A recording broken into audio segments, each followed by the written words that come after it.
दोस्तों, आप सभी का स्वागत है हमारे YouTube channel VCS basic physics में। आज के इस वीडियो में हम कक्षा 11 का जो 6 चैप्टर है कार्य ऊर्जा एवं शक्ति, उसके कुछ एग्जांपल्स यहाँ पर देखने वाले हैं। थर्ड एग्जांपल यहाँ पर सर्वप्रथम हम देखेंगे। देखिए दोस्तों, जो थर्ड एग्जांपल है वो क्या है कि कोई साइकिल सवार ब्रेक लगाने पर फिसलता हुआ 10 मीटर दूर जाकर रुकता है। इस प्रक्रिया की अवधि में सड़क द्वारा साइकिल पर लगाया गया बल 200 न्यूटन है, जो उसकी गति के विपरीत है। इसके पहले पार्ट में हमारे को यह पूछा है सड़क द्वारा साइकिल पर कितना कार्य किया गया। बी पार्ट में हमारे को पूछा है साइकिल द्वारा सड़क पर कितना कार्य किया गया। हमारे को दो चीजें इस क्वेश्चन के अंदर पूछी है कि सड़क द्वारा साइकिल पर कितना कार्य किया गया। दूसरे पार्ट में यह पूछा है कि साइकिल द्वारा सड़क पर कितना कार्य किया गया। तो देखिए दोस्तों, कार्य का जो फॉर्मूला है वो हमारे पास में है। इस क्वेश्चन में जो कुछ दिया हुआ है वो वैल्यू मैं सर्वप्रथम यहां पर पुट कर लेता हूं। इस क्वेश्चन के अंदर सर्वप्रथम हमारे को दे रखा है एफ की वैल्यू। एफ इक्वल टू हमारे को इस क्वेश्चन के अंदर बता रखा है कि जो बल है वो 200 न्यूटन लगता है, कि सड़क द्वारा साइकिल पर लगाया गया जो बल है वो है 200 न्यूटन। देखिए दोस्तों, जो बल की वैल्यू है वो है 200 न्यूटन। इसके साथ में हमारे को बता रखा है कि जो साइकिल है ब्रेक लगाने के पश्चात भी 10 मीटर दूर जाकर रुकती है। इसका मतलब जो साइकिल का विस्थापन है वो है 10 मीटर। हमारे को ये बता रखा है कि साइकिल की विपरीत दिशा में ये फोर्स लगता है, तो बल की जो डायरेक्शन है वो विस्थापन की विपरीत दिशा में है, अपोजिट डायरेक्शन में है दोस्तों। फिर यहां पर हम बात करेंगे कार्य की। जो कार्य होता है, कार्य बराबर है, पहले पार्ट में हमारे को पूछा है कार्य कि सड़क द्वारा साइकिल पर किया गया कार्य कितना होगा। कार्य बराबर होता है दोस्तों बल गुणा में विस्थापन, F vector dot D vector. यहां से F vector F D cos theta, जहां ये जो थीटा है दोस्तों, थीटा एफ वेक्टर व डी वेक्टर के मध्य का कोण होता है। एफ वेक्टर और डी वेक्टर के मध्य का कोण है ये। अब यहां पर आप देखेंगे कि एफ विस्थापन तो है दोस्तों, साइकिल जिस दिशा में गति कर रही है उस दिशा में है विस्थापन 10 मीटर और उसकी विपरीत दिशा में है ये फोर्स। तो दोनों के बीच में एफ और डी, इन दोनों के बीच का जो एंगल है वो है दोस्तों 180 डिग्री। कितना है दोस्तों एंगल? 180 डिग्री का कोण है दोनों के बीच में। तो यहां पर आप देखेंगे कि इस फॉर्मूले के अंदर हम थीटा की वैल्यू पुट करेंगे तो एफ डी कॉस 180 सबकी वैल्यू पुट कर दीजिए। एफ की वैल्यू हमारे को क्वेश्चन में बता रखी है 200, डी का मान दे रखा है 10 और कॉस 180 का मान होता है -1। तो यहां से हमारे पास में जो कार्य की वैल्यू प्राप्त हुई है वो प्राप्त हुई है 2000 जूल। तो ये था हमारा पहले पार्ट का सॉल्यूशन। फिर उसके बाद में हम चलते हैं दूसरे पार्ट की ओर। देखिए दोस्तों, जो दूसरा पार्ट है उसमें हमारे को पूछा साइकिल द्वारा सड़क पर कार्य, कि साइकिल सड़क पर कितना कार्य करती है। साइकिल के द्वारा सड़क पर किया कार्य, साइकिल द्वारा सड़क पर किया गया कार्य, सड़क पर किया गया कार्य। यहां पर आप देखेंगे दोस्तों कि जो साइकिल है वो सड़क पर कितना काम करती है। हम जो गति के नियम है उसमें जो तीसरा नियम है क्रिया प्रतिक्रिया का नियम, उसकी सहायता से जानते हैं कि जो साइकिल है वो सड़क पर और सड़क है वो साइकिल पर बराबर और विपरीत दिशा में बल आरोपित करती है। तो यहां पर भी दोस्तों जो साइकिल है वो सड़क पर जैसे 200 न्यूटन का बल लगा रही है, सड़क के द्वारा साइकिल पर भी 200 न्यूटन का बल लगा, बट यहां पर सड़क का विस्थापन शून्य है। सड़क का विस्थापन शून्य होने की वजह से जो कार्य है दोस्तों वो यहां पर शून्य हो जाएगा। कार्य कितना हो जाएगा? शून्य। एक बार ये फिर से सुन लीजिए, क्योंकि सड़क का जो विस्थापन है वो शून्य है। सड़क का विस्थापन शून्य, कार्य बराबर होता है बल गुणा विस्थापन। बल तो 200 न्यूटन ही लग रहा है दोस्तों, बट जो विस्थापन है वो शून्य है, 0 है। तत्पश्चात जो कार्य है वो भी शून्य होगा दोस्तों। फिर उसके बाद में हम देखेंगे यहां पर अगला एग्जाम्पल में है कि किसी प्रक्षेपित प्रदर्शन में एक पुलिस अधिकारी 50 ग्राम द्रव्यमान की गोली को 2 सेंटीमीटर मोटी परतदार लकड़ी पर 200 मीटर प्रति सेकंड की चाल से फायर करता है। नरम लकड़ी को भेदने के पश्चात गोली की गतिज ऊर्जा प्रारंभिक ऊर्जा की 10% रह जाती है। लकड़ी से निकलते समय गोली की चाल क्या होगी? देखिए दोस्तों, इस क्वेश्चन के अंदर हमारे को जो चौथा एग्जाम्पल है उसमें क्या दे रखा है, हमारे को इस क्वेश्चन के अंदर बता रखा है गोली का जो द्रव्यमान है वो है 50 ग्राम। 50 ग्राम को आप किलोग्राम में कन्वर्ट कर लेंगे तो इसको आप 0.05 किलोग्राम पुट कर सकते हैं दोस्तों।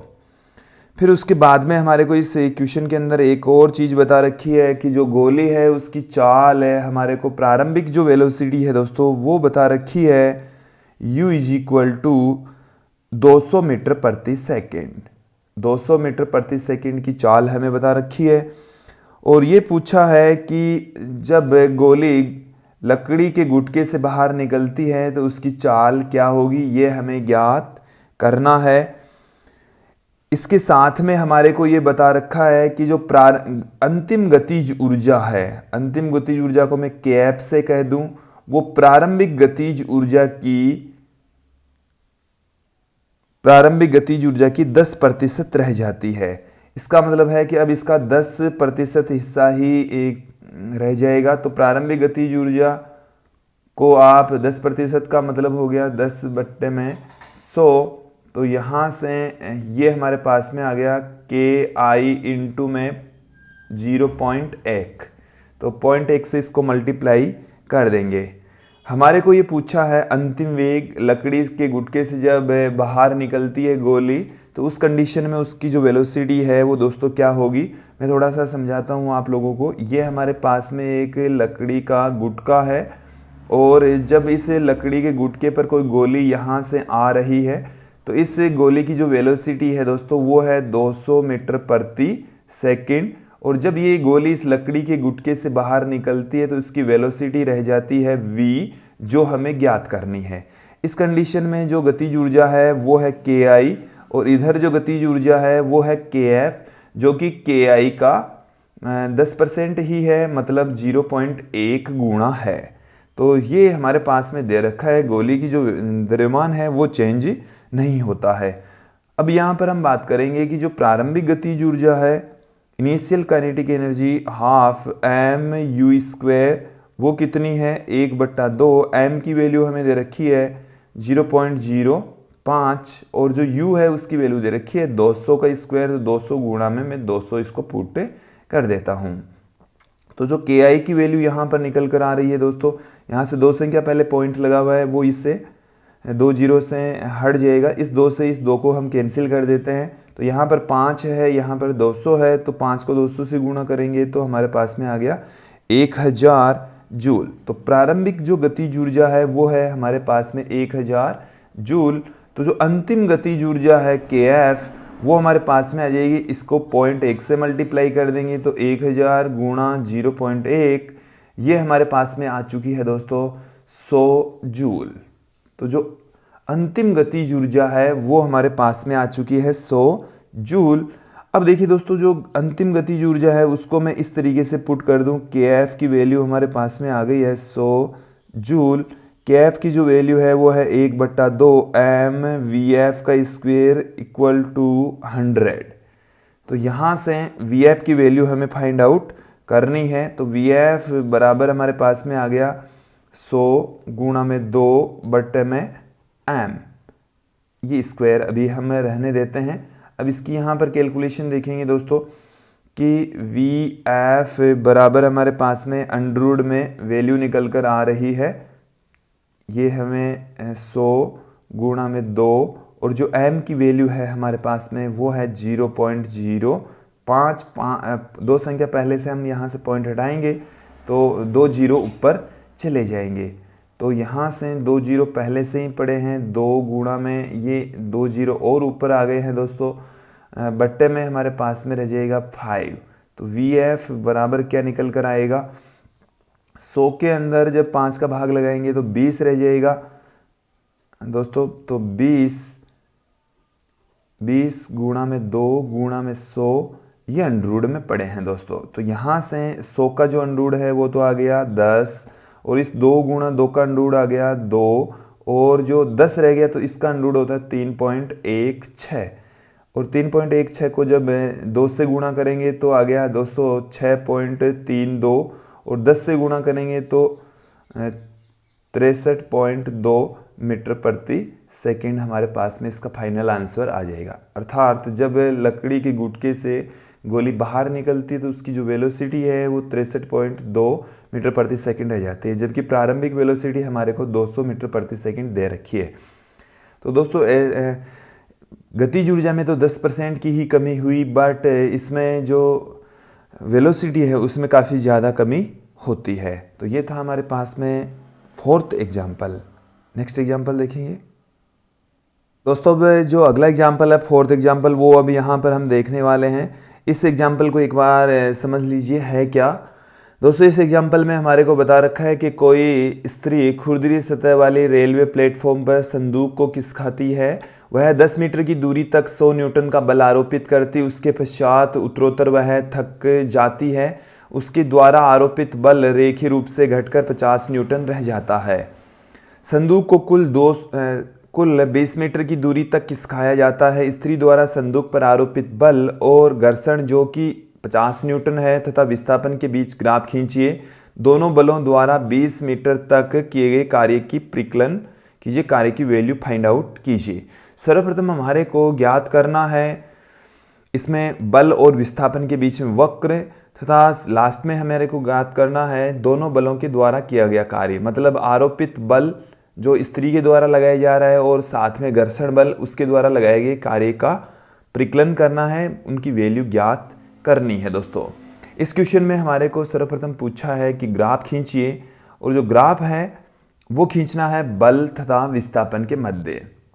तो देखिए दोस्तों, इस फिफ्थ जो एग्जाम्पल है उसमें आज हम देखेंगे सर्वप्रथम हमारे को ग्राफ खींचना है।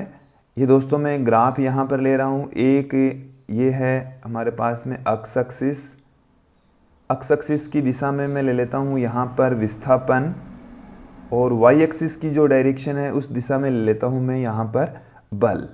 तो बल और विस्थापन के बीच में हम वक्र खींच रहे हैं दोस्तों। हमारे को ये कहा गया है कि जब 10 मीटर का विस्थापन होता है, यहाँ पर विस्थापन है दोस्तों 0, यहाँ पर विस्थापन आ गया है 10 मीटर, और 10 मीटर तक का जो विस्थापन होता है वहाँ तक तो जो स्त्री है, लेडी है, वो 100 न्यूटन का फोर्स लगाती है। कितना फोर्स लगा रही है दोस्तों? यहाँ पर यह है 100 न्यूटन। बल यहाँ पर न्यूटन में है, 100 न्यूटन का फोर्स लगता है। उसके पश्चात जो बल है वो रेखीय रूप से घटता जाता है और 50 न्यूटन रह जाता है। कितना न्यूटन रह जाता है दोस्तों? 50 न्यूटन। और जो टोटल जो विस्थापन है दोस्तों वो हमारे को बता रखा है 20 मीटर, कि 20 मीटर तक ही हम इस वस्तु को विस्थापित करेंगे। और जो फोर्स है दोस्तों, यहाँ पर जो फोर्स है वो रहेगा अब 50 न्यूटन का। 50 न्यूटन का ही बल काम करता है। ये जो फोर्स काम करेगा वो रेखीय रूप से घटता हुआ 50 न्यूटन आएगा। यहाँ पर ये 100 न्यूटन था और ये घटता घटता कितना न्यूटन रह जाएगा दोस्तों? 50 न्यूटन। अब हम आपको बता देंगे दोस्तों कि बल और विस्थापन के मध्य खींचा गया जो ग्राफ होता है वो कार्य को ही प्रदर्शित करता है। तो इस ग्राफ का जो भी क्षेत्रफल होगा दोस्तों वो हमारे को बताएगा स्त्री द्वारा किए गए कार्य को। तो यहाँ पर देखिए दोस्तों, स्त्री द्वारा जो किया गया कार्य है वो यहाँ पर हम फाइंड आउट कर लेते हैं। मैं इससे यहाँ पर लंब डालता हूँ। तो ये प्रत्येक जो भुजा है उसकी लंबाई हमें पता है। इसकी यहाँ से लेकर यहाँ तक की जो लेंथ है वो है 10 मीटर 10 इकाई। यहाँ से यहाँ तक की जो लेंथ है वो 100 है। यहाँ से यहाँ तक की जो लेंथ है वो 50 इकाई है। और यहाँ से यहाँ तक की जो लेंथ है वो है 50 न्यूटन, मतलब 50 इकाई। यहाँ से यहाँ तक की जो डिस्टेंस है वो 10 मीटर है दोस्तों। तो हमारे को इस ट्राइंगल के इस डायग्राम में यही बिंदु में देता हूँ O, इसको मैं A, इसको मैं देता हूँ B, इसको हम देते हैं C, इसको D और इसको हम देते हैं E। तो हमारे को सबकी भुजाओं के बिंदुओं के जो शीर्ष हैं उनकी वैल्यू दे रखी है। अब हमारे को इससे ग्राफ का क्षेत्रफल ज्ञात करना है। तो स्त्री द्वारा किया गया कार्य, स्त्री द्वारा किया गया कार्य, स्त्री द्वारा किया गया कार्य, स्त्री द्वारा जो किया गया कार्य है उसको मैं W से पुट कर रहा हूं। तो ग्राफ OABEDCO का क्षेत्रफल। तो देखिए दोस्तों, इस पूरे भाग का जो क्षेत्रफल होगा, यहाँ से लेकर ये पूरा का पूरा जो भाग है इसका जो क्षेत्रफल है वो कार्य को रिप्रेजेंट करेगा। तो यहाँ पर मैं इस W को, देखिए दोस्तों, आयत एक हमारे पास में है, आयत OABC का क्षेत्रफल, आयत हमारे को दे रखा है, इसका क्षेत्रफल हो जाएगा। फिर प्लस में हमारे पास में आ गया दोस्तों, यहाँ पर भी हम एक बिंदु देते हैं F, तो इस ट्राइंगल का क्षेत्रफल प्लस में हमारे पास में आ जाएगा त्रिभुज BEF का क्षेत्रफल, और साथ में हमारे पास में एक और आयत रह गया है दोस्तों, यहाँ से हमारे पास में रह गया ED या CDEF का क्षेत्रफल। तो आयत है हमारे पास में CDEF का क्षेत्रफल। तो CDEF का जो क्षेत्रफल है वो भी हमारे को यहाँ पर फाइंड आउट करना है। तो W बराबर आयत, तो इसकी भुजा लंबाई गुणा चौड़ाई, तो इसकी लंबाई तो यहाँ पर हो गई 10 मीटर, इसकी ऊंचाई है 50, तो 10 गुणा में 50 हमारे पास में आ गया। फिर प्लस में इस ट्राइंगल का जो क्षेत्रफल है वो देखिए दोस्तों, आधार गुणा में ऊंचाई 1/2 आधार गुणा में ऊंचाई, तो आधार यहाँ पर 10, ऊंचाई यहाँ पर है 50। फिर प्लस में इस आयत का क्षेत्रफल, तो वो है दोस्तों लंबाई गुणा चौड़ाई। तो दोस्तों यहाँ पर हमने ठीक नहीं किया, यहाँ पर ये हमारे पास में 10 गुणा में 100 आएगा, 10 गुणा में 100। यहाँ पर दोस्तों ये है 10 गुणा में 50, 10 गुणा में 50, तो ये हमारे पास में आ गया 1000, और ये यहाँ पर आ गया दोस्तों 200, 1000 प्लस में 250, इसका 2 से डिवाइड करेंगे, 25 को 10 से गुणा करेंगे 250, इसको हम इससे गुणा करेंगे तो ये आ गया हमारे पास में 500। तो दोस्तों ये हमारे पास में कितना निकल कर आ रहा है, 1750 जूल हमारे पास में निकल कर आ रहा है। ये आ गया कि जो लेडी है उसके द्वारा किया गया कार्य।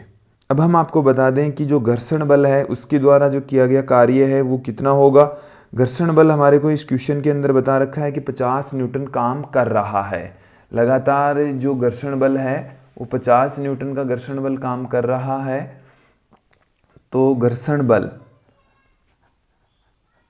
बल लगातार काम कर रहा है, और घर्षण बल की जो वैल्यू है दोस्तों वो है 50 न्यूटन। अब हम ज्ञात करेंगे घर्षण बल द्वारा किया गया कार्य। घर्षण बल द्वारा किया गया कार्य, घर्षण बल द्वारा जो किया गया कार्य है वो हमारे पास में कितना होगा। तो कार्य बराबर होता है दोस्तों बल गुणा में विस्थापन। तो यहाँ पर भी जो विस्थापन है दोस्तों वो तो 20 मीटर ही है। जो Fs घर्षण बल है वो हमारे को बता रखा है 50 न्यूटन। तो यहाँ से हमारे पास में जो घर्षण बल द्वारा जो किया गया कार्य है वो निकल कर आएगा W = F की वैल्यू 50, और यदि मैं इन दोनों के एंगलों की बात करूं तो विस्थापन और घर्षण बल के बीच का जो एंगल होता है दोस्तों वो होता है 180 डिग्री, क्योंकि जिस डायरेक्शन में वस्तु गति कर रही है इस डायरेक्शन में हमने विस्थापन दिया, और जबकि घर्षण बल उसकी अपोजिट डायरेक्शन में काम करता है। तो ये दोनों की जो डायरेक्शन है वो एक दूसरे के अपोजिट है। तो 50 तत्पश्चात यहाँ से एक नेगेटिव साइन निकलेगा, माइनस में F × अक्स आ जाएगा, तो 50 गुणा में 20। तो ये हमारे पास में आ गया घर्षण बल द्वारा किया गया कार्य 1000 जूल। तो दोस्तों ये था घर्षण बल द्वारा किया गया कार्य, और ये था लेडी द्वारा किया गया कार्य, और ये है बल और विस्थापन के मध्य खींचा गया ग्राफ। तो ये था दोस्तों हमारा पांचवा। दोस्तों जो हमारा नेक्स्ट एग्जाम्पल है 6 एग्जाम्पल, इस 6 एग्जाम्पल को पहले एक बार समझेंगे कि m is equal to 1 kilogram द्रव्यमान का एक गुटका क्षैतिज सतह पर vi इक्वल टू 2 मीटर प्रति सेकंड की चाल से चलते हुए अक्ष इक्वल टू 0.10 मीटर से अक्ष इक्वल टू 2.01 मीटर के खुरदरे हिस्से में प्रवेश करता है।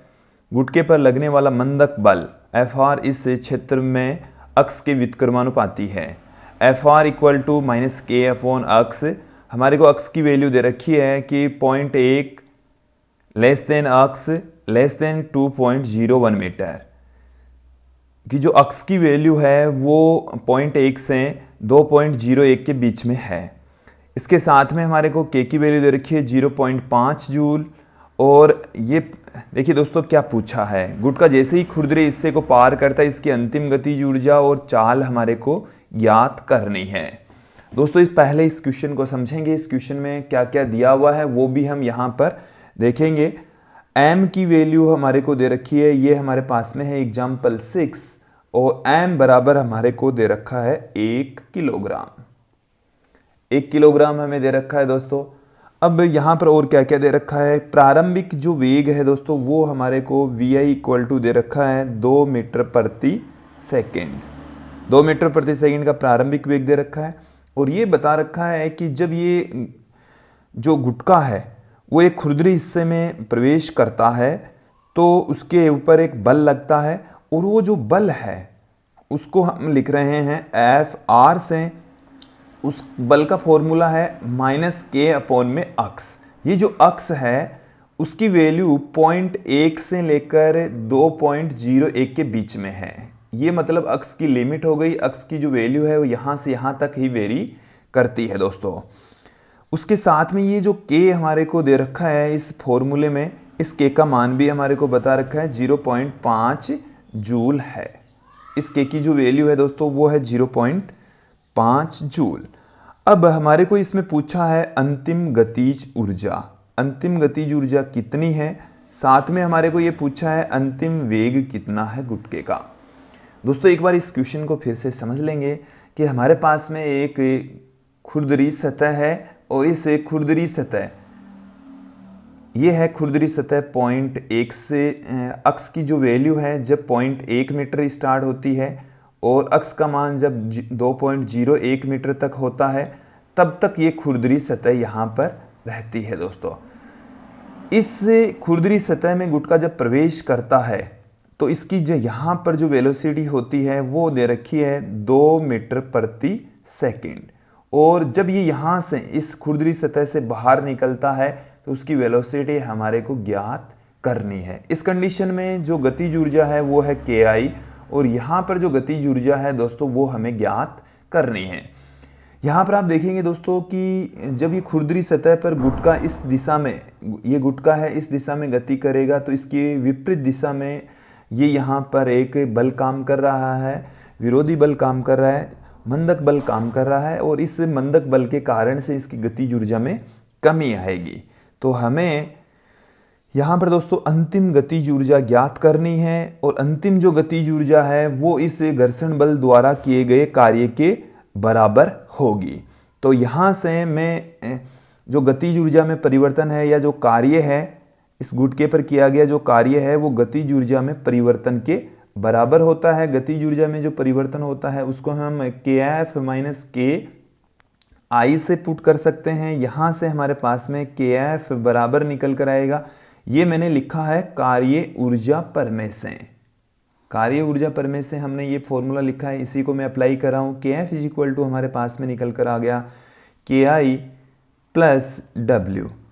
जो W होता है दोस्तों कि जब यहाँ पर बल है वो अक्ष के ऊपर डिपेंड करता है और जब बल वेरिएबल होता है तब जो W होता है दोस्तों वो होता है इस तरीके से F vector dot dx vector.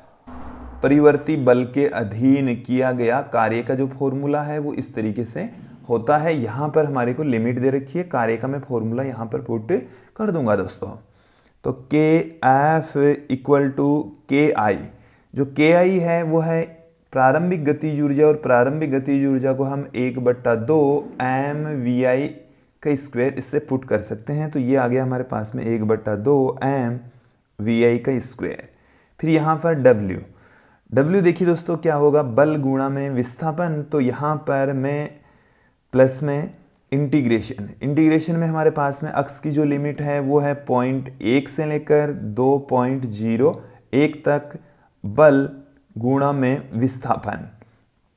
बल का फॉर्मूला भी यहाँ पर हम पुट कर देंगे। बल का जो फॉर्मूला है वो अक्स की टर्म्स में है, वो यहाँ पर हम पुट कर देते हैं। तो दोस्तों क्या निकल कर आ रहा है, KF equal to 1/2 MVI square plus F की जो वैल्यू है दोस्तों वो है हमारे पास में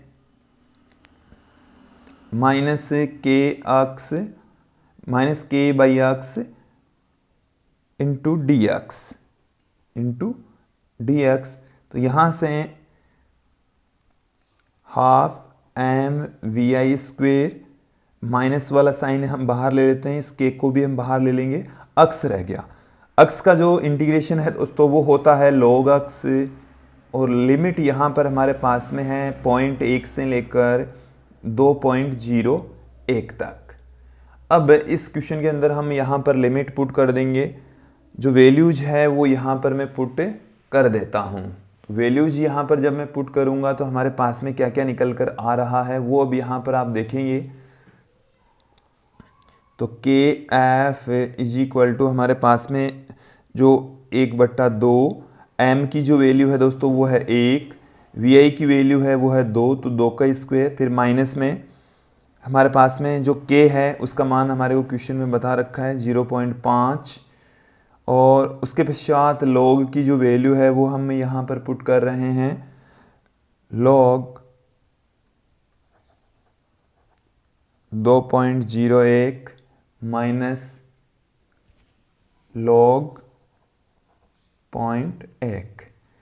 यहाँ से जब आप कैलकुलेशन करेंगे 2 से 1 2 कैंसिल हो गया, 2 रह गया, माइनस में 0.5, और इसको हम इस तरीके से पुट कर सकते हैं log 2.01 अपॉन 0.1।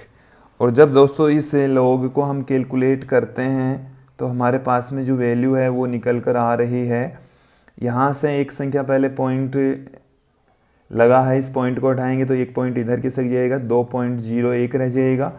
और 2.01 में यहाँ पर आधार E है दोस्तों। जब आधार को आप E से 10 में कन्वर्ट करते हैं तो 2.303 से मल्टीप्लाई कर देंगे। मैं यहाँ पर इस log 2.01 जो टेबल से देखकर, लॉगरिथम की जो टेबल है वहाँ से देखकर हम इसकी वैल्यू फाइंड आउट कर सकते हैं। तो 2 माइनस 0.5 गुणा में इसकी जो वैल्यू होती है दोस्तों वो होती है 0.3, तो 3 होते हैं इसका मान log 2.01 का। तो यहाँ से जब कैलकुलेट करेंगे तो दोस्तों 2 माइनस 1.5 और इसकी वैल्यू आ जाएगी 0.5 जूल। ये हमारे पास में वैल्यू आ गई KF की। अंतिम गतिज ऊर्जा फाइंड आउट करनी थी, जो हमने निकाल ली है, फाइंड आउट कर ली है दोस्तों। इसके साथ में हमारे को ज्ञात करना है अंतिम वेग।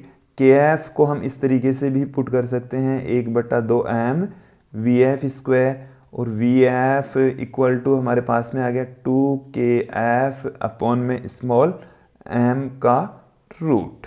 तो यहाँ से 2 गुणा में जो KF की वैल्यू है दोस्तों वो हमारे को बता रखी है 0.5, M की जो वैल्यू है दोस्तों वो हमारे को 1 किलोग्राम दे रखी है। ये हमारे पास में वैल्यू आ चुकी है। तो यहाँ से VF बराबर, जब इस 0.5 को 2 से गुणा करेंगे तो 1 आ गया, 1 का अंडर 1 आ जाएगा। तो अंतिम जो वेग है दोस्तों 1 मीटर प्रति सेकंड प्राप्त होगा। तो ये आ गया हमारे पास में फाइनल वेलोसिटी। तो ये था दोस्तों